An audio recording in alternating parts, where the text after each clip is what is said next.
Welcome to another Sprinkler Tech Talk. Today we have the Hunter 606-800 replacement solenoid. One of the things that's great about the Hunter line of valves is that they have one solenoid that fits all their valves. It's pretty awesome. A lot of manufacturers have different solenoids for different valves, and Hunter has one. So this is the solenoid to replace if you have a failed solenoid. I'm gonna flip the camera over here. Let's take a look at it. Take it out of the bag. Again, solenoids are really simple devices. They're just magnetic coils of copper that lift a plunger, and they do oftentimes fail if there's been a surge event on the system or a lightning strike has created a surge event. Let's see. So what you'll want to do, and let me point this out. Hunter's done a great job of sort of displaying, see if I can get it in the camera here, a on and off arrow indicator. So if you're new to maintaining your system, you can reach into your valve box and actually turn that zone on by twisting the solenoid about a quarter turn in the on direction and then a quarter turn in the off direction. One of the things you'll notice, because this is an AC solenoid, it uses AC current. Both of the wires are the same color. They're both red. Some manufacturers use black as their lead colors. And when you replace this, it doesn't matter which wire your white common is attached to and which wire your colored hot lead is connected to. And depending on the system you have, you may have all red wires or you may have multi-colors. So keep that in mind. There's no polarity. You can put the common on either side. Let's see.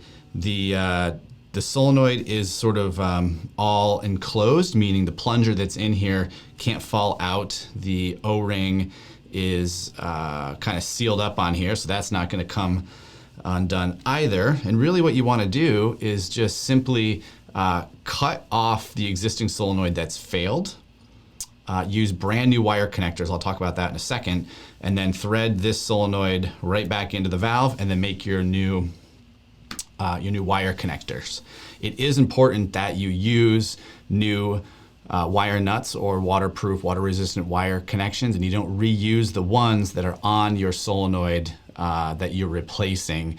The waterproof connectors are meant for a single use. They're not meant to be removed and then replaced. If you do that, you risk water being intrusion into that connection. And that's actually one of the reasons solenoids fail. Believe it or not, if the splice is not a waterproof splice and somebody used an indoor wire nut to make the connection, over time, if that valve box ever fills up with water or becomes wet, we have seen water go actually into the casing of the solenoid and work its way all the way down into the solenoid itself, and that can cause a short and that can cause the solenoid to fail. So make sure when you replace your solenoid, you're using a brand new waterproof wire connector, two of them, one for the hot wire, one for the common wire, and you're not reusing the solenoid. So yeah, I think that is about it. We do have this solenoid for sale on our website, sprinklersupply.store.com. One thing I may mention is that depending on the valve that you have, it may be beneficial to just buy a brand new valve, and then you'll have additional spare parts like a replacement diaphragm and a replacement bonnet top to the valve. Valves can range anywhere from $15 to $20 all the way up to $100. And so if you have a less expensive residential valve, and maybe it's an $18 replacement valve, this solenoid is almost $10 just for the solenoid. So if you buy a new valve, you also have the diaphragm and more additional spare parts. So keep that in mind and consider just buying the entire valve in addition to or instead of just the replacement solenoid.